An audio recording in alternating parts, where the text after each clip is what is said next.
تو پھر یہ ماننا پڑے گا کہ اسے دوسری چیز کی معرفت بھی صحیح طرح سے حاصل نہیں ہے۔ مثلا میں یہ میرے سامنے یہ پڑا ہے، یہ ڈیوائس ہے اور اس کا رنگ کالا ہے۔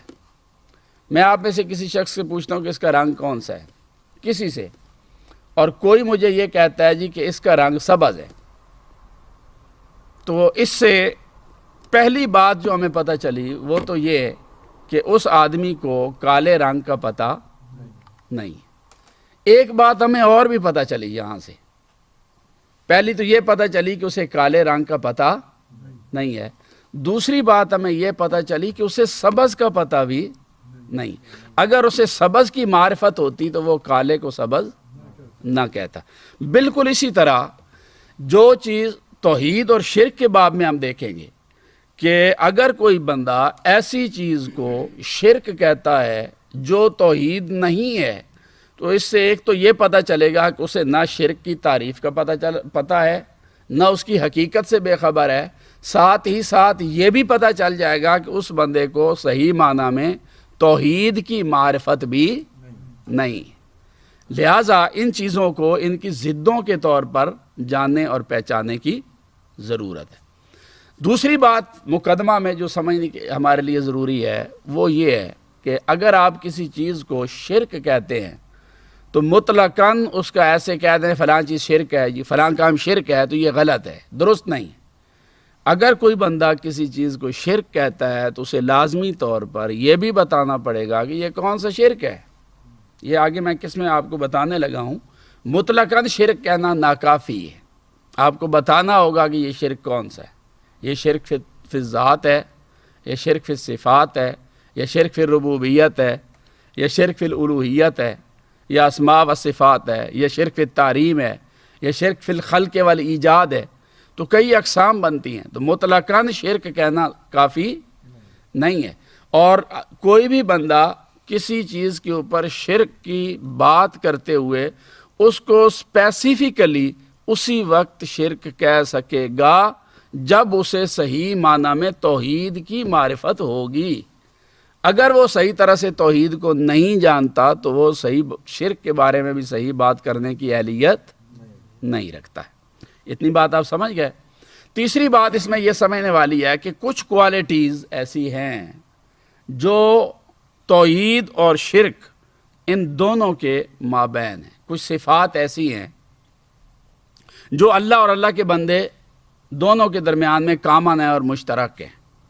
کچھ صفات ایسی ہیں، کچھ کوالٹیز ایسی ہیں، وہ کوالٹیز اللہ کے لیے بھی ہیں اور اس کے بندوں کے لیے بھی ہیں۔ ان کوالٹیز کو بندوں کے لیے مان کر بھی شرک نہیں ہوتا۔ اس کی آگے میں اب تھوڑی آپ کو ڈیٹیل بتاتا ہوں۔ سب سے پہلی بات کرتے ہیں ہم توحید کی۔ توحید کا مطلب کیا ہے؟ توحید کا معنی یہ ہے کہ اللہ رب العزت کو اپنی ذات میں، اپنی صفات میں، اپنے اسماء میں، اپنے افعال میں، اپنی قدرت میں یکتا اور یگانہ اور بے مثل اور بے مثال ماننا اور کسی کو اس جیسا تسلیم نہ کرنا، اس کو توحید کہتے ہیں۔ کوئی اللہ جیسا نہیں ہے، نہ ذات میں، نہ صفات میں، نہ اسماء میں، نہ اختیار میں، نہ قدرت میں۔ ٹھیک ہے نا؟ تو جب ان چیزوں کو ہم مان لیں گے کہ یہ اللہ کے لیے، اللہ جیسا ان میں کوئی نہیں، تو یہ توحید ہو گئی۔ اب شرک توحید کا متصد ہے، اس کا اپوزٹ ہے، اس کا متضاد ہے۔ اب شرک کیا ہوگا کہ کسی کو اللہ جیسا ماننا، مثلا اللہ قابل عبادت ہے، اللہ کے علاوہ کسی اور کو قابل عبادت ماننا، یہ شرک ہو جائے گا۔ اللہ رب العزت کے جو اسماء جس شان کے ساتھ اللہ کے لیے ثابت ہیں، اسی شان کے ساتھ اس کی مخلوق میں سے کسی کے لیے ماننا، یہ شرک ہو جائے گا۔ اختیار میں شرک کیا ہے کہ اللہ کا جو اختیار ہے کسی اور کے لیے ویسا ہی اختیار ماننا، یہ شرک ہو جائے گا۔ تو یہ متصد ہے۔ تو یہ توحید یہ ہے کہ اللہ رب العزت کو ہر چیز میں بے مثل اور بے مثال مانا جائے، نہ اس کی ذات جیسی کسی کی ذات ہے، نہ اس کے صفات جیسی کسی کی صفات ہیں، نہ اس کے افعال جیسے کسی کے افعال ہیں، نہ اس کے اسماء جیسے کسی کے اسماء ہیں۔ صرف وہی عبادت کے لائق ہے، اس کو چھوڑ کر اور کوئی عبادت کے لائق نہیں. وہی ہادی ہے، ہادی حقیقی ہے، وہی رہبر حقیقی ہے. ٹھیک ہے نا؟ تو اس کو ہم توحید کہتے ہیں. اب اس کی قسمیں، توحید کی 5 اقسام ہیں، اور ان 5 اقسام کے مقابلے میں شرک کی بھی 5 اقسام ہیں. جہاں پر کوئی توحید ڈسٹرب ہوگی وہاں پر شرک ہوگا. یعنی شرک صرف وہاں پر ہوگا جہاں پر ہم اللہ رب العزت کے ساتھ خاص جو چیزیں ہیں ان میں کوئی کمی بیشی کسی جگہ پر کر دیں. توحید کی اقسام میں سے سب سے پہلی جو قسم ہے توحید کی، اسے ہم کہتے ہیں توحید ربوبیت. توحید ربوبیت، رب کا معنی ہے پالنے والا. توحید ربوبیت کا معنی ہے کہ یہ عقیدہ رکھنا اس پوری کائنات کا بنانے والا، چلانے والا، رزق دینے والا، اس کو پالنے والا صرف اللہ رب العزت وحدہ لا شریک ہے. اس کائنات کا اور کوئی رب اس کو بنانے والا اور چلانے والا اور اس کی تدبیر کرنے والا نہیں ہے. اس کو ہم کہتے ہیں توحید ربوبیت. رب کا معنی ہوتا ہے پالنا، تو اسی سے ربوبیت ہے کہ اس کائنات کا پالنے والا صرف اللہ پاک کی ذات ہے. اب اس کے موسط کیا ہوگا؟ توحید ربوبیت کے مقابلے میں کیا ہوگا؟ یہ ہے توحید فی الربوبیت، مقابلے میں ہوگا شرک فی الربوبیت. توحید فی الربوبیت کے مقابلے میں کیا ہوگا؟ شرک فی الربوبیت. توحید فی الربوبیت یہ کہ ساری کائنات کا پالنے والا اللہ ہے، وحدہ لا شریک ہے. اور شرک فی الربوبیت یہ ہے کہ کوئی یہ عقیدہ رکھے کہ اس کائنات کو بنانے اور اس کے نظام کو چلانے میں اللہ کے علاوہ فلاں فلاں بت بھی شامل ہے، یا فلاں بندہ شامل ہے، یا فلاں ہستی شامل ہے. کسی اور کو اس کائنات کے نظام کو بنانے اور چلانے والا اللہ کے علاوہ سمجھنا، اس کو ہم کہیں گے یہ شرک فی الربوبیت ہے. مطلقاً شرک نہیں کہیں گے، یہ شرک فی الربوبیت ہے. یہ پہلی قسم ہو گئی توحید کی، اور مقابلے میں پہلی قسم آ گئی شرک کی. اب توحید کی دوسری قسم ہے، اسے ہم کہتے ہیں توحید فی الالوہیت. توحید فی الالوہیت کا مطلب یہ ہے کہ اس کائنات کا الہ، قابل عبادت، وہ صرف اور صرف اللہ رب العزت کی ذات ہے. یہ توحید فی الالوہیت ہے. یعنی اللہ کو چھوڑ کر کسی اور کے لیے عبادت جائز نہیں. وہ اکیلا ہے. قیام بھی اسی کے لیے، رکوع بھی اسی کے لیے، سجود بھی اسی کے لیے، حج بھی اسی کے لیے، نماز، روزے، حج، زکوٰۃ، قربانیاں بھی اسی کے لیے. عبادت صرف اللہ رب العزت کی ذات کے لیے. پوری کائنات میں اور کوئی قابل عبادت نہیں ہے. یہ عقیدہ رکھنا، اس کو کہتے ہیں توحید فی الالوہیت. اب توحید فی الالوہیت کے مقابلے میں شرک کیا کہلائے گا؟ شرک فی الالوہیت، یعنی اللہ کے علاوہ کسی اور کو عبادت کے قابل سمجھنا، عبادت کے لائق سمجھنا، تو یہ شرک فی الالوہیت ہو جائے گا. جو اللہ کو چھوڑ کر کسی اور کی عبادت کرتا ہے، اس کو الہ مانتا ہے اللہ کی طرح، اور اس کی عبادت کرتا ہے، تو وہ مشرک فی الالوہیت ہے. وہ شرک کر رہا ہے، اور یہ شرک فی الالوہیت ہے. اس کے بعد تیسری قسم ہے توحید کی، اسے ہم کہتے ہیں توحید فی الاسماء والصفات. اس کا معنی یہ ہے کہ اللہ رب العزت کو اپنے اسماء میں اور اپنی صفات میں یکتا اور یگانہ ماننا، کہ کسی کے اسماء اللہ کے اسماء جیسے نہیں، اور کسی کی صفات اللہ کی صفات جیسی نہیں. یہ ہے توحید فی الاسماء والصفات. ٹھیک، کہ اللہ رب العزت کی یہ جو میں بات آپ کے ساتھ کر رہا ہوں، یہ حضور سید شیخ الاسلام کی یہ کتاب ہے، کتاب التوحید. اس کا پہلا باب جو ہے، اس کے اندر یہ ساری بحثیں جو ہیں موجود. میں تو خلاصے کے طور پر آپ کے سامنے رکھ رہا ہوں. اس کے جو پہلے 8 باب ہیں نا، وہ سارے اسی تفصیل پر مشتمل ہے کہ توحید کیا ہے، توحید کی تعریف، پھر شرک کی تعریف ہے، پھر انہوں نے توحید کی 5 اقسام وہ ساری بیان کی، پھر شرک کی 5 اقسام بیان کی، اور پھر آگے ساری اس کی ڈیٹیل آگے بیان کی. تو اس کتاب میں سے، اور یہ وہ کتاب ہے کہ اگر کوئی بندہ اس کو سمجھ کر پڑھ لے تو وہ روئے زمین پر کہیں بھی چلا جائے، کوئی بھی بندہ اس کو عقیدے کے باب میں گمراہ نہیں کر سکتا۔ یہ اتنی عظیم کتاب ہے، کہیں چلا جائے عقیدے کے باب میں، توحید کے باب میں، کوئی بھی بندہ اسے گمراہ نہیں کر سکتا۔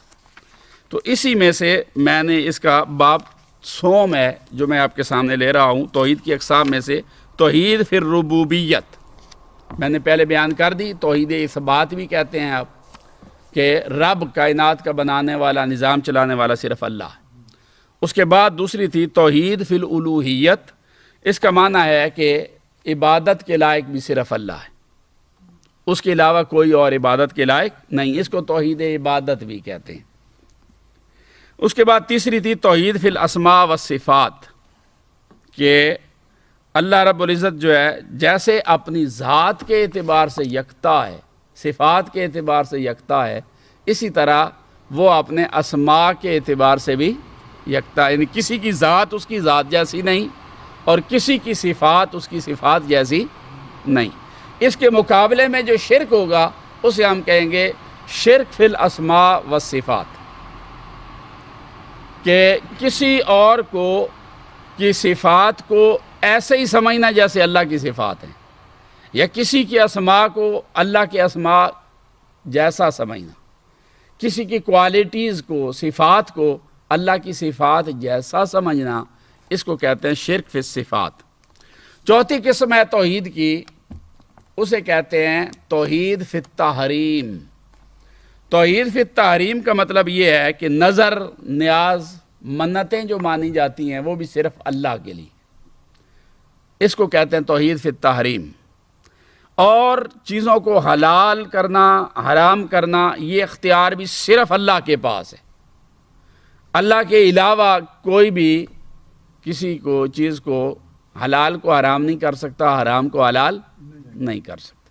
یہ حقیقی قوت صرف اللہ کے پاس ہے، اور اس کے محبوب صلی اللہ علیہ وآلہ وسلم کے ساتھ نیابتی اللہ رب العزت کی عطا کردہ قوت ہے۔ باقی نظر نیاز کو اللہ کے علاوہ کسی اور کی طرف منسوب اگر کر دیا جائے گا تو وہ شرک فی التحریم ہوگا، کیونکہ نظر، نیاز، منتیں اس کو تو یہ اللہ کے لیے خاص ہیں، اس کو توحید فی التحریم کہتے ہیں، اور اللہ کے علاوہ اگر کسی کے لیے مان لی جائیں تو اس کو شرک فی التحریم کہتے ہیں۔ اور پانچویں قسم ہے ان کی، اسے ہم توحید فی الاحکام یا شرک فی الاحکام کہتے ہیں۔ توحید فی الاحکام کیا ہے؟ کہ شریعت کے جتنے احکامات ہیں یہ اللہ رب العزت کی بارگاہ سے بذریعہ وحی آقا علیہ الصلوۃ والسلام کو عطا فرمائے گا، اس کو توحید فی الاحکام کہتے ہیں۔ کہ اور حضور علیہ الصلوۃ والسلام نے اللہ سے وحی کے ذریعے یہ احکامات حاصل کیے اور پھر آگے اپنی امت کو عطا فرمائے، تو یہ آگئی توحید فی الاحکام۔ اس کے مقابلے میں ہوگا شرک فی الاحکام، یعنی اللہ کے علاوہ کسی اور کے قول کو سامنے رکھ کے اسے کہنا کہ اب اس بندے نے جو کہہ دیا یا کسی بت نے جو کام کہہ دیا وہ بھی اسی طرح کرنا فرض ہے جیسے اللہ کے لیے کرنا، اللہ کا کہا پہ عمل کرنا فرض ہے۔ تو اس کو ہم کہیں گے کہ یہ اگر کوئی بندہ ایسا کرتا ہے تو کہیں گے کہ اس نے یہ شرک فی الاحکام کیا۔ ٹھیک ہے، اب ان میں سے پہلی قسم ہم نے دیکھی توحید ربوبیت، پھر دوسری ہم نے پڑھی ہے توحید الوہیت، اور تیسری قسم ہم نے پڑھی ہے توحید فی الاسماء والصفات، چوتھی قسم ہم نے پڑھی ہے توحید فی التحریم، اور پانچویں قسم ہم نے پڑھی توحید فی الاحکام۔ اور اس کے مقابلے میں شرک فی الربوبیت، شرک فی الالوہیت، شرک فی الاسماء والصفات، شرک فی التحریم اور شرک فی الاحکام۔ تو یہ 5 اقسام توحید کی اور 5 اقسام ہی اس کے مقابلے میں شرک کی آ گئی۔ اب آگے اس کی سب کیٹیگریز ہیں، پھر توحید پھر ربوبیت ہے فار ایگزامپل پہلی، اس کی پھر آگے 2 قسمیں بنتی ہیں، توحید فی الذات اور دوسرا توحید فی الخلق والایجاد۔ توحید الوہیت ہم نے پڑھی تھی، اس کی 4 قسمیں تھی، توحید فی العبادت، توحید فی القدرت، توحید فی الدعاء اور توحید فی العلم۔ توحید فی العبادت کا مطلب ہے کہ عبادت کے لائق صرف اللہ کو سمجھا جائے. توحید فی القدرت کے مطابق قادر مطلق صرف اللہ کو سمجھا جائے. شہنشاہ قادر مطلق صرف اللہ کو سمجھا جائے. توحید فی الدعا کا مطلب ہے کہ دعائیں، التجائیں، مناجات بھی صرف اور صرف اللہ رب العزت کی بارگاہ سے کی جائیں. اور توحید فی العلم کا مطلب یہ ہے کہ اللہ رب العزت کو عالم الغیب و شہادہ مانا جائے اور یہ عقیدہ رکھا جائے کہ اللہ کے علم میں کوئی اور شریک نہیں ہے اور وہ اپنے علم میں کسی کا محتاج نہیں ہے. اور اس کا علم جو ہے وہ علم بالذات ہے، علم بالقدرت ہے، کلی ہے، اور اس کے علم کا احاطہ نہیں کر سکتے. اس کو کہتے ہیں توحید فی العلم. اسی طرح توحید فی الاسماء و صفات جو ہے اس کی پھر 3 قسمیں تھیں. ایک تو توحید فی الاسماء، پھر توحید فی الصفات. اسماء کا میں نے معنی بتا دیا کہ اللہ رب العزت کے جو خاص اسماء ہیں کوئی اس کے ساتھ ان میں شریک نہیں. یہ توحید فی الاسماء ہو گئی. توحید فی الصفات کا مطلب یہ ہے کہ اللہ کی خاص صفات میں کوئی اس کے ساتھ شریک نہیں. اور دوسری تھی تیسری توحید فی الافعال کہ اللہ رب العزت کے خاص افعال میں کوئی اس کے ساتھ شریک نہیں. اس کے بعد توحید فی التحریم ہم نے پڑھی، چوتھی قسم. اس کی پھر آگے 3 قسمیں بنتی ہے. توحید فی التحریمات کہ اس کا معنی یہ ہے کہ اللہ تعالیٰ کی طرف سے جتنی بھی بعد مقامات اور بعد مہینے محرم، جیسے آپ کہتے ہیں محرم الحرام ہے، 5-4 مہینے ہیں جن میں جنگ نہیں کر سکتے، تو یہ صرف اللہ کے لیے. ٹھیک ہے، اس کو توحید فی التحریمات کہتے ہیں. قربانی صرف اللہ کے لیے، نظر نیاز صرف اللہ کے لیے، کسی اور کے لیے نہیں کر سکتے. اسی طرح حلف دینا ہو کسی جگہ پر تو صرف اللہ کے لیے، اللہ کے نام کا دیا جائے گا. یہ ہے توحید فی التحریم. اسی طرح توحید فی النذور، نظر نیاز مانی جائے تو صرف اللہ سے مانی جائے. تو یہ اس کی قسمیں آ گئی. اس کے بعد توحید فی الاحکام، اس کی بھی پھر آگے 2 قسمیں ہیں. توحید فی الحکم الکونی اور توحید فی الحکم الشرعی. اللہ رب العزت کے کونی احکامات، اس کائنات کو بنانے کے لیے جو اللہ نے حکم دیا، اذا اراد شیئا ان یقول لہ کن فیکون، جب وہ کسی چیز کا ارادہ کرتا ہے کہتا ہے ہو جا اور ہو جاتی. یہ صرف اللہ کی شان ہے کہ ارادہ کرے، کہے ہو جا اور چیز ہو جائے. کوئی اور اللہ رب العزت کی اس شان میں اس کے ساتھ شریک نہیں ہے. اس کو کہتے ہیں توحید فی الحکم والکون. اور اگر کوئی اللہ کے اس حکم میں کسی اور کو شریک مان لے گا تو وہ شرک فی الحکم والکون ہو جائے گا. جیسے شرک فی العلم ہم نے کہا، شرک فی النذور کا، شرک فی التحریم کا، شرک فی الاحکام کا، تو اسی طرح یہ موت ساتھ میں پھر اس کی جو ہے وہ شرک آ جائے گا. تو یہ توحید اور شرک کی میں نے 5 اقسام اور اس کی ذیلی اقسام بھی آپ کے سامنے بیان کی ہیں. اب مسئلہ یہ پیدا ہوتا ہے ہمارے معاشرے میں، چونکہ افراط و تفریط ہے، بہت سارے ایسے امور ہیں کہ جو شرک کے دائرہ کار میں نہیں آتے اور ان کو شرک کہہ دیا جاتا ہے. جب کوئی بندہ ایسی چیز کو شرک کہتا ہے جو شرک نہیں ہے، اس کا مطلب ہے کہ وہ بندہ توحید کی معرفت بھی نہیں رکھتا. میں آپ کی مثالیں دیتا ہوں. مثلاً کچھ لوگ یہ کہتے ہیں کہ حضور علیہ الصلوۃ والسلام کا میلاد بنانا شرک ہے یا قبروں پہ جانا شرک ہے. سنی ہے یہ بات آپ نے؟ یہ فتنہ ہے نا. اب ہم اس بات کا جائزہ لے لیتے ہیں. بھائی آپ نے شرک کہا تو شرک تب ہوگا جب اس کے مقابلے میں کوئی توحید متاثر ہوگی. یہی بات کی ہم نے اب تک. اب آپ آ جائیں سب سے پہلے میلاد منانا. میلاد کا معنی ہوتا ہے پیدا ہونا، اور جو پیدا ہو جائے اس کی جو خوشی منائی جاتی ہے کسی کی پیدائش پر، اس کو ہم میلاد کہتے ہیں. یہ والدہ یالد سے نکلا، اس کا معنی ہے پیدا ہونا. اگر تو پیدا ہونا اللہ کی صفت ہے اور اللہ کے ساتھ خاص ہے تو پھر ہم مان لیں گے کہ کسی کا میلاد منانا شرک ہے. ہم قرآن پاک سے پوچھتے ہیں کہ وہ ہمیں بتایا کہ کیا اللہ پاک پیدا ہوا؟ کیا اللہ پیدا ہوا؟ آپ نے کیا پڑھا؟ اللہ الصمد لم یلد ولم یولد. نہ تو وہ پیدا ہوا اور نہ ہی آگے اس کی کوئی اولاد ہے. ٹھیک ہے، تو یہ اللہ کی صفت ہی نہیں. اس کا مطلب ہے پیدا ہونا جب اللہ کی صفت ہے ہی نہیں تو پیدا ہونا توحید نہیں. جب یہ اللہ کے ساتھ خاص نہیں بلکہ اللہ کی صفت ہی نہیں ہے سرے سے, یہ تو صفت ہی مخلوق کی ہے, مخلوق پیدا ہوئی. اب اللہ کے لیے معاذ اللہ اگر پیدا ہونا مانا جائے تو جو پیدا ہوتا ہے وہ مرتا بھی ہے. اگر اللہ کے لیے پیدائش مانیں گے تو پھر موت بھی ماننا پڑے گی. اس لیے اللہ رب العزت پیدا ہونے سے بھی پاک ہے اور مرنے سے بھی پاک ہے. یہ اس کی صفات ہی نہیں, یہ صفات ہی مخلوق کی ہیں. جب ایک چیز توحید کے دائرہ کار میں داخل ہی نہیں ہے سرے سے اور وہ صفت ہی مخلوق کی ہے تو پھر ہم میلاد کو شرک کہہ سکتے ہیں؟ بولیں نہیں کہہ سکتے. اب اگر کوئی بندہ میلاد منانے کو شرک کہتا ہے تو وہ یہ نہ سمجھے کہ وہ توحید کا دفاع کر رہا ہے, بلکہ اسے توحید کی طے کی خبر بھی نہیں ہے. وہ توحید سے جاہل ہے.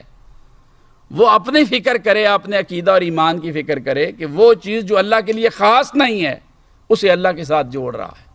معاذ اللہ وہ کسی کے میلاد کی خوشی منانے کو شرک کہہ کر یہ کہنا چاہتا ہے کہ معاذ اللہ اللہ کا میلاد ہوا ہے, اور یہ جہالت ہے. اس سے بچنا چاہیے. اس لیے انبیاء علیہ السلام کا میلاد منانا, آقا علیہ السلام کا میلاد منانا, یہ تو توحید کی سب سے بڑی دلیل ہے. نبی کا میلاد منانا توحید کی دلیل ایسے کہ ہم میلاد بنا کر یہ اعلان کرتے ہیں کہ یہ نبی پیدا ہوئے ہیں, اور جو پیدا ہو وہ رب نہیں ہو سکتا. تو نبی کا میلاد بنانا اللہ کی توحید کی سب سے بڑی دلیل ہو گیا.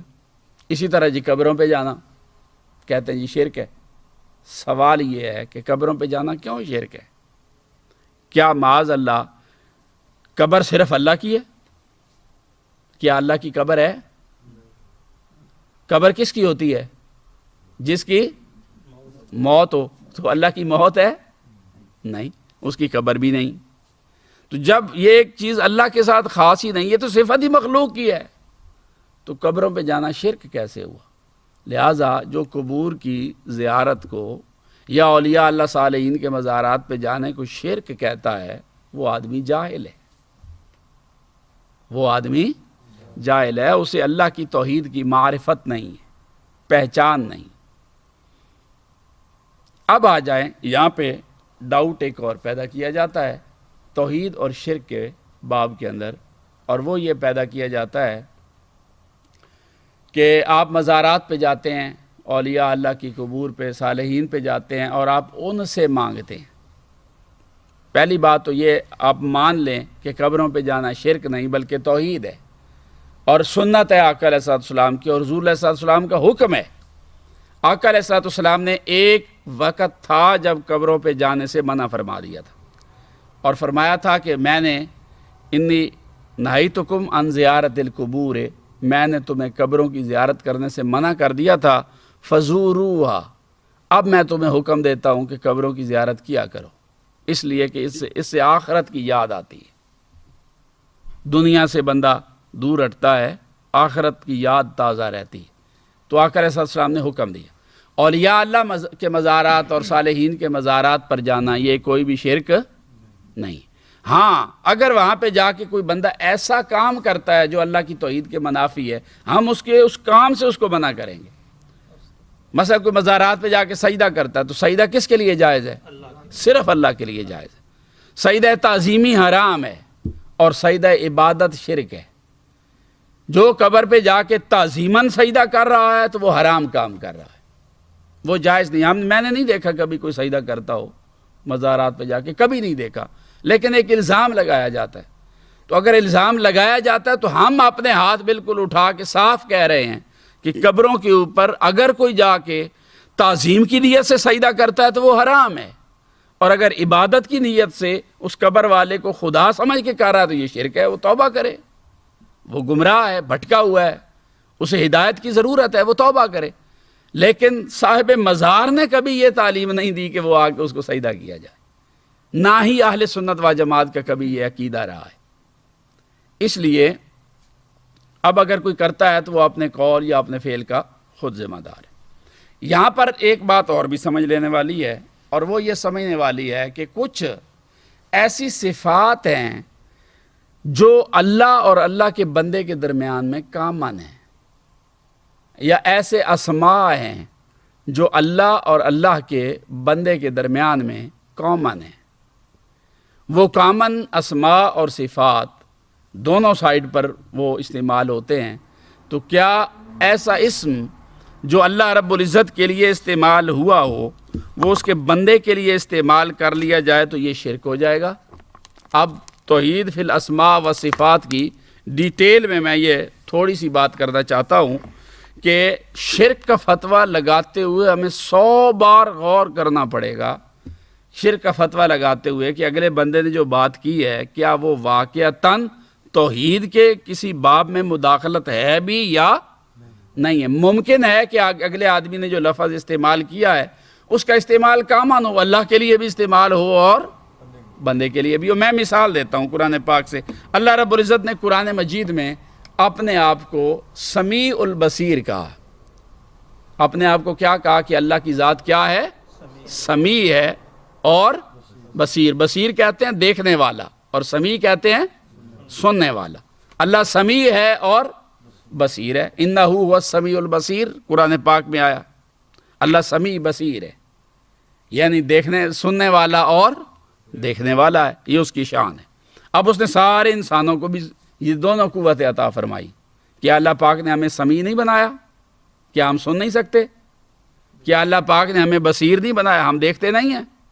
اللہ پاک نے قرآن پاک میں انسان کے بارے میں ارشاد فرمایا وَجَعَلْنَاهُ سَمِيعًا بَصِيرًا، کہ ہم نے اس انسان کو سمیع بھی بنایا اور بصیر بھی بنایا۔ اللہ خود بھی سمیع اور بصیر، انسان بھی سمیع اور بصیر ہے، تو کیا کسی انسان کو سمیع اور بصیر کہا جائے گا تو یہ شرک ہوگا؟ بولیں نہیں ہوگا۔ پھر فرق کیا ہوگا اگر شرک نہیں ہے تو؟ یہاں پر ہم حقیقت اور مجاز کی تقسیم کریں گے، ورنہ تو بات ہی نہیں بنے گی۔ اللہ بھی سمیع اور بصیر اور اس کی مخلوق بھی سمیع اور بصیر ہے، انسان بھی سمیع اور بصیر ہے، تو پھر فرق کیا ہے؟ فرق یہ ہے کہ اللہ اپنے سمیع اور بصیر ہونے میں کسی کا محتاج نہیں ہے، اور انسان اپنے سمیع اور بصیر ہونے میں اللہ کا محتاج ہے۔ پھر اللہ رب العزت کی سماعت و بصارت لامحدود ہے، اور انسان کی سماعت اور بصارت محدود ہے۔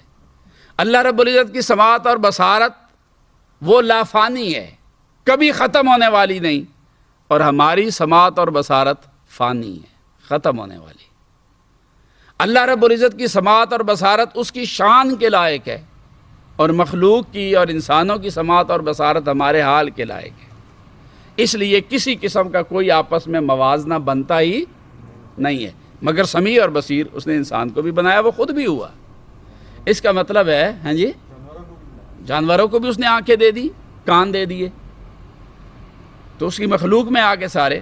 اب اللہ رب العزت کے لیے بھی استعمال ہو گیا وہ لفظ، ادھر بھی استعمال ہوا، مگر یہ شرک نہ ہوا۔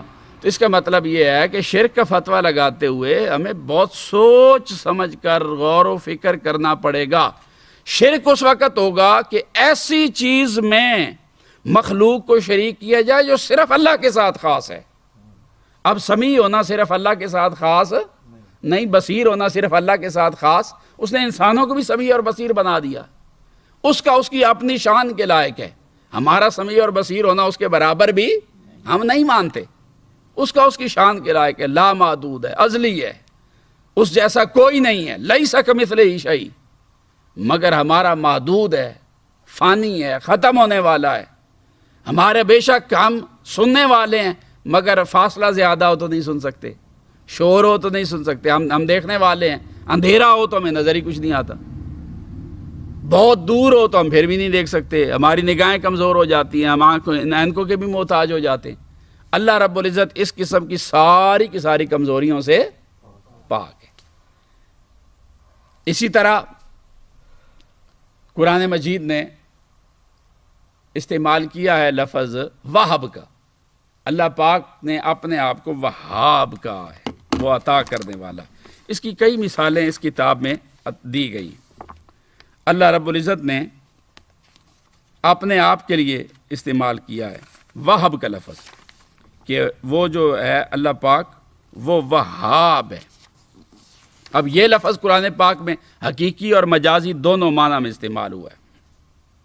مثلا سورہ آل عمران میں حضرت زکریا علیہ السلام کی دعا، انہوں نے کہا رب حب لی من لدنک ذریۃ طیبہ، باری تعالیٰ مجھے تو اپنی پاک بارگاہ سے اولاد عطا فرما، من لدنک ذریۃ طیبہ، پاک اولاد عطا فرما، پاکیزہ اولاد عطا فرما، انک سمیع الدعاء، بے شک تو دعاؤں کا سننے والا۔ تو رب حب لی، تو مجھے ہبا کر، تو دے۔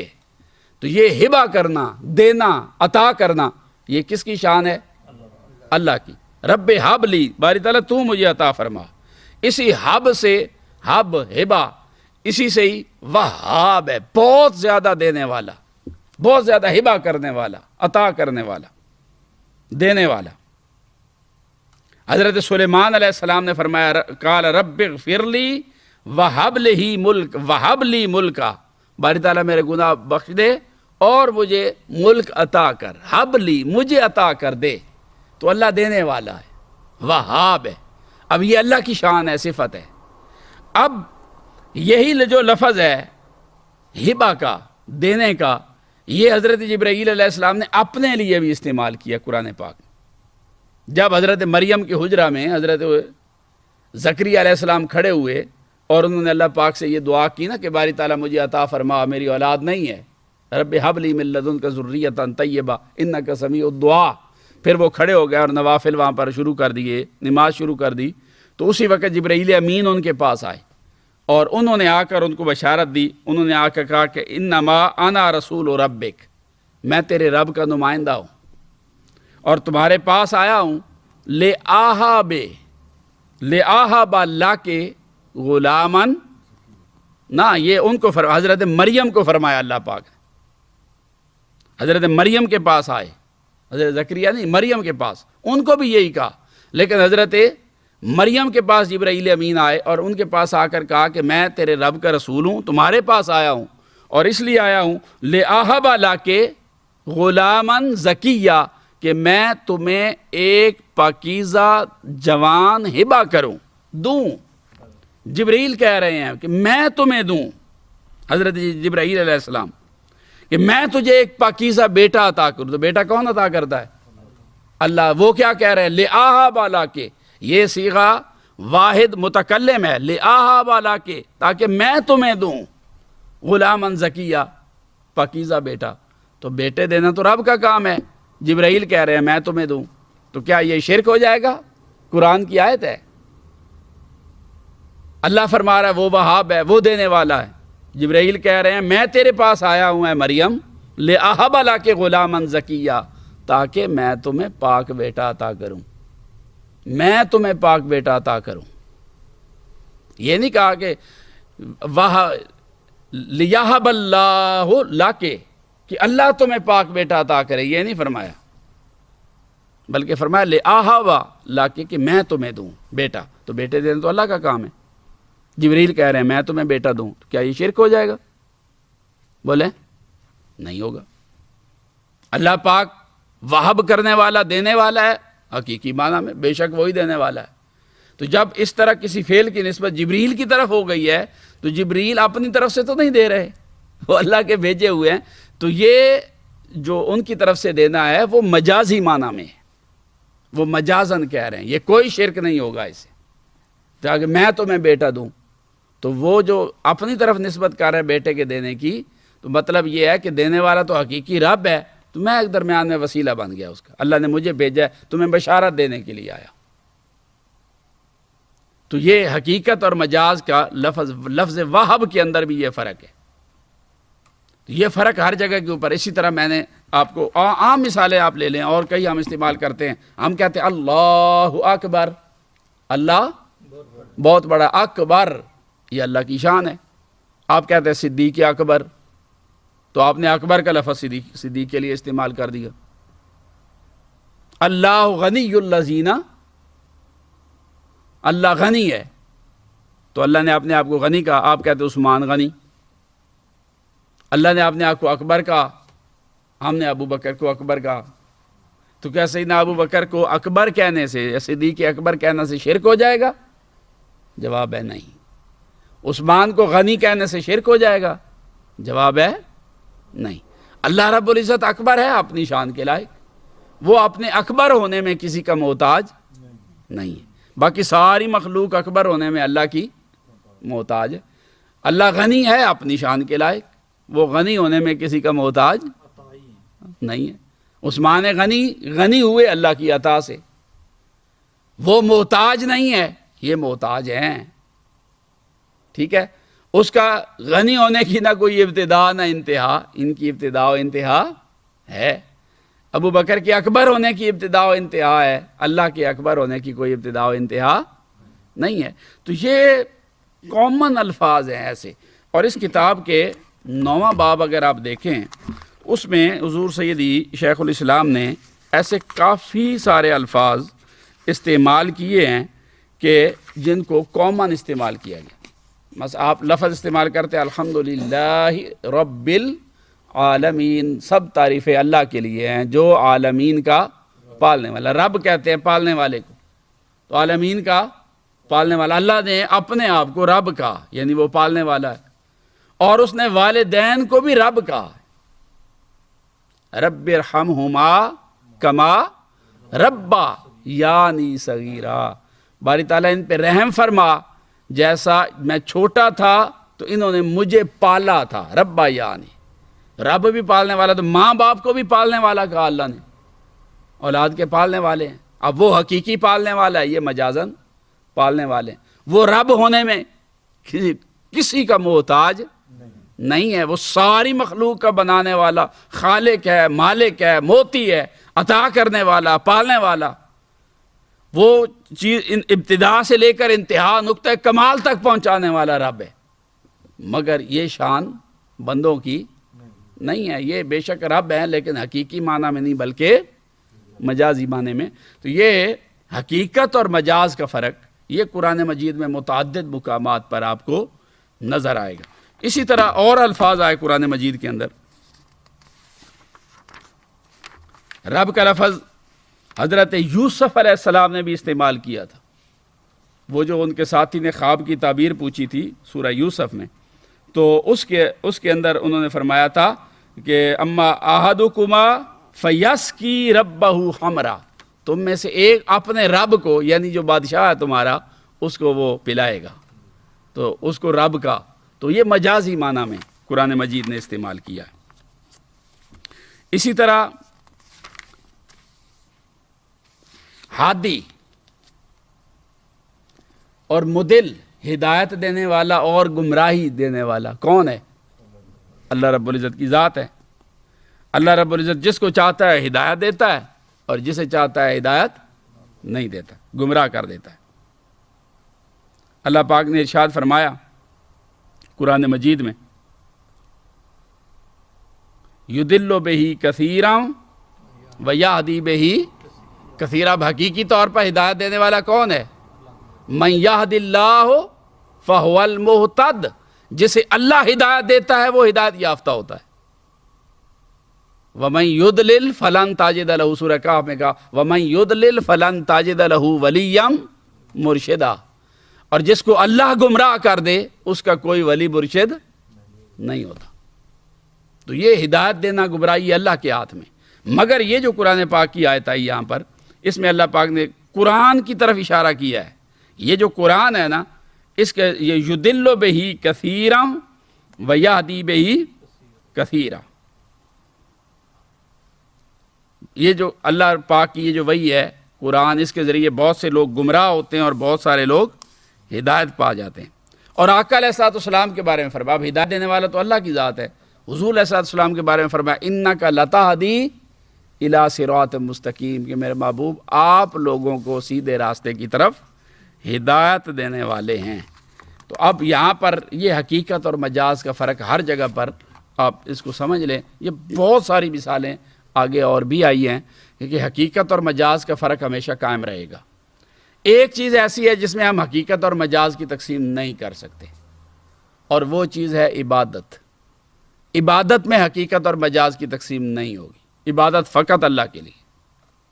کوئی شخص یہ نہیں کر سکتا کہ میں حقیقی طور پر تو میں عبادت اللہ کے لیے کر رہا ہوں، یہ جو میں بت کو سجدہ کر رہا ہوں یا کسی کو، یہ میں مجازی معنی میں کر رہا ہوں.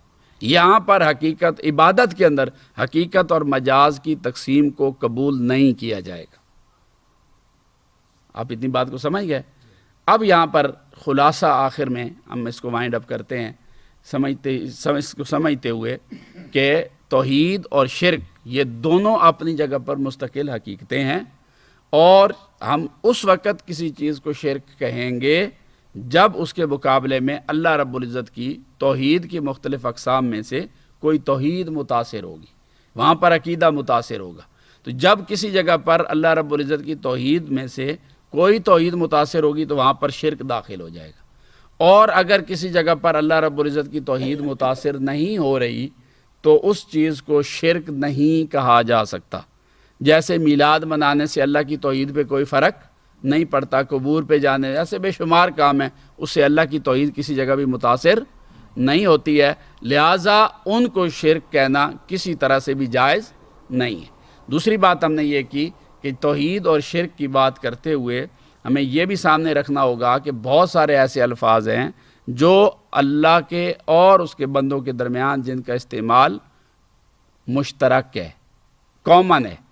اب ایسے الفاظ اگر آ جائیں گے تو وہاں اگر وہ بندوں کے لیے بھی استعمال کر لیے جائیں تو وہ شرک نہیں ہوگا۔ جب اللہ کے لیے ہوں گے تو اللہ کی شان کے لائق ہوں گے، اور جب مخلوق کے لیے ہوں گے تو مخلوق کے حال کے لائق ہوں گے۔ اللہ کے لیے لامحدود ہوں گے، مخلوق کے لیے محدود ہوں گے، ٹھیک ہے۔ اللہ کے لیے حقیقی ہوں گے، مخلوق کے لیے مجازی ہوں گے۔ اللہ کے لیے مستقل ہوں گے، مخلوق کے لیے غیر مستقل ہوں گے۔ اس طرح کی تقسیمات ہم لازمی طور پر جاری کریں گے۔ اور پھر ہم نے یہ بات بھی سمجھ لی کہ عبادت کے اندر ہم حقیقت اور مجاز کی تقسیم کو تسلیم نہیں کریں گے۔ آخری نقطہ اس کے اوپر آپ سورہ فاتحہ شریف پڑھتے ہیں سارے، تو اس میں اللہ پاک سے ہم دعا مانگتے ہیں ایاک نعبد و ایاک نستعین، کہ اے اللہ ہم تیری ہی عبادت کرتے ہیں اور تجھ سے ہی مدد مانگتے ہیں۔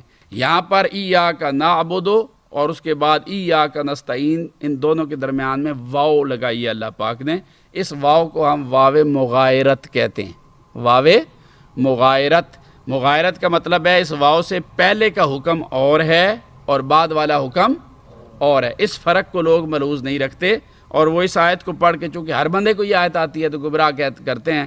وہ کہتے ہیں ایاک نعبد، عبادت تو صرف اللہ کے لیے ہے، و ایاک نستعین، آپ ہر نماز میں کہتے ہیں اللہ ہم تو اسے عبادت مدد مانگتے ہیں، تو آپ تو مدد اور بھی کئیوں سے مانگ رہے ہوتے ہیں، لہٰذا یہ مدد مانگنا شرک ہے۔ تو ہم کہیں گے کہ یہ بات آپ کی درست نہیں ہے، اس لیے کہ درمیان میں واو مغایرت ہے، اور واو مغایرت آئی اسی لیے ہے کہ پہلی بات کا حکم کچھ اور ہے اور دوسری کا، کیونکہ یہ دنیا عالم اسباب ہے، عبادت فقط اللہ کے لیے، اور اس میں ہم حقیقت اور مجاز کی تقسیم کو بھی قبول نہیں کرتے، مگر اس عالم میں اسباب کے اندر ہمیں اللہ کے علاوہ بھی کبھی مدد پڑ جاتی ہے، بیمار ہو جائیں تو ڈاکٹر کی مدد پڑ جاتی ہے، اسی طرح آپس میں معاشرے میں نیکی کے کاموں میں بھی مدد پڑتی ہے، اور اللہ پاک نے نیکی کے کاموں میں ایک دوسرے کی مدد کرنے کا حکم بھی دیا ہے، تعاونوا علی البر والتقوی ولا تعاونوا علی الاثم والعدوان۔ تو یہ معاشرے میں عالم اسباب ہے، اگر ہم ایک بندہ دوسرے سے مدد مانگ لیتا ہے اور کنویں میں گرا ہوا ہے اور کسی انسان کو پکار لے گا، مدد مانگ لے گا، تو وہ یقیناً شرک نہیں ہوگا۔ تو اس جگہ پر جو مدد ہے استعانت، اس میں بھی ہم حقیقت اور مجاز کی تقسیم کریں گے، مگر ایاک نعبد کے اندر ہم حقیقت اور مجاز کی تقسیم کو نہیں کریں گے۔ اللہ رب العزت ہمیں اپنی توحید کی معرفت عطا فرمائے، اور عقیدے کے باب میں جتنی گمراہیاں پیدا کی جاتی ہیں ان سے ہمیں بچنے کی توفیق عطا فرمائے۔ یہ خلاصتاً ہم نے اس کتاب کے پہلے 9 سبق آپ کے سامنے بیان کر دی ہیں، تو جن میں توحید کی قسمیں، شرک کی اقسام، پھر ان کی ڈیٹیل ہے کافی، تو میں نے تو خلاصہ کیا ہے، اور یہ حقیقت اور مجاز کے کامن الفاظ، ان میں سے 2-4 الفاظ بھی بیان کر دیے ہیں۔ اللہ پاک ہمیں دین کو سمجھنے کی توفیق عطا فرمائے۔ وما علینا الا البلاغ۔ یہ جو جھک کے ملنا ہوتا ہے اس کو بھی کچھ لوگ شرک کہتے ہیں کہ یہ آپ سجدہ کر رہے ہیں، تو اس کی تھوڑا سا وضاحت کر دیں۔ نہیں، جھک کے ملنا ادب کی وجہ سے ہے۔ پہلی بات تو یہ ہے کہ اللہ کو ایسے مل سکتے ہیں، آپ شروع یہاں سے کریں جی، نہیں مل سکتے، ٹھیک ہے۔ دوسری بات یہ ہے کہ جب آپ کہتے ہیں سجدہ ہے یا کسی کے قدم چوم لیے تو سجدہ، تو سجدے کے 8 ارکان ہیں، سجدے میں سب سے پہلی جو شرط ہے وہ یہ ہے کہ آپ جس کے سامنے جھک رہے ہیں اس کو خدا سمجھیں۔ کیا آپ کسی بزرگ کے سامنے پاؤں چوم بھی رہے ہوں تو وہ اس وقت سجدہ ہوگا جب آپ اس کو خدا سمجھیں۔ تو آپ سمجھتے ہیں خدا؟ یقیناً نہیں سمجھتے۔ دوسری بات یہ ہے کہ آپ جب خدا کی بارگاہ میں جھکے ہوئے ہیں، آپ اللہ کو اللہ سمجھتے ہیں نا، نماز میں اس کو خدا سمجھ کے جھکتے ہیں، مگر خدا سمجھ کے جھکیں اور سجدے کے ارکان ادا نہ کریں۔ سجدے کے ارکان کیا تھے؟ آپ معذور بھی نہیں، بالکل ٹھیک ہیں، آپ کے دونوں پاؤں نیچے لگے ہوں، دونوں گھٹنے نیچے لگے ہوئے ہونے چاہیے، دونوں ہاتھ نیچے لگے ہوئے ہوں، یہ 6 چیزیں ہوں گئی۔ 7واں آپ کا ناک نیچے لگے اور 8واں آپ کی پیشانی نیچے لگے۔ یہ 8 ارکان ہیں سجدے کے۔ پھر خدا کو خدا سمجھیں اور پھر آپ تسبیح بھی پڑھیں۔ اگر آپ ایک تسبیح بھی نہیں پڑھتے ہیں اس سجدے کے اندر تو آپ کو سجدہ صاحب پڑ جاتا ہے۔ اب آپ دیکھیے جن بزرگوں کے کوئی قدم چومتے ہوئے کیا وہاں پر قبلے کی سمت کا تعین پہلے کیا جاتا ہے؟ یہ پہلا سوال۔ نمبر 2، کیا جس بندے کے پاؤں چومے جا رہے ہیں اس کو خدا سمجھا جا رہا ہے؟ نمبر 3، کیا وہاں 8 ارکان سجدے کے پورے ہو رہے ہیں؟ نمبر 4، کیا وہاں پر تسبیحات پڑھی جا رہی ہیں؟ جواب چاروں سوالوں کا ہے نہیں۔ تو یہ سجدہ نہیں۔ اسی طرح جھک کے ملنا، پاؤں چومنا وغیرہ، ان میں کوئی چیز بھی عبادت کے دائرہ کار میں داخل نہیں ہوتی ہے۔ اور دوسری یہ کہ میں کسی کے قدم چوم رہا ہوں بزرگ کے یا ہاتھ چوم رہا ہوں تو یہ حضور علیہ السلام کی سنت ہے، آقا علیہ السلام کے صحابہ کی۔ حضور کی سنت کا مطلب حضور کے صحابہ کی سنت، کہ صحابہ آقا علیہ السلام کے ہاتھ مبارک چومتے تھے، حضور کے پاؤں بھی چومتے تھے۔ صحابہ کرام کا صحابہ کرام کے ہاتھ پاؤں چومنا ثابت ہے، تابعین کا صحابہ کرام کے ہاتھ پاؤں چومنا ثابت ہے۔ یہی وجہ ہے کہ امام بخاری رحمۃ اللہ علیہ نے الادب المفرد کے اندر تقبیل الیدین والرجلین، ہاتھ اور پاؤں چومنے کا پورا مستقل باب قائم کیا، اور اس میں انہوں نے صحابہ اور تابعین کے یہ سارے جو حدیثیں ہیں ہاتھ پاؤں چومنے والی یہ جمع فرما دی۔ تو یہ باعث برکت ہے بزرگوں کے ہاتھ پاؤں چومنا، یہ شرک کے دائرہ کار میں داخل نہیں ہے۔ اللہ پاک ہمیں اس فتنے سے بچنے کی توفیق عطا فرمائے۔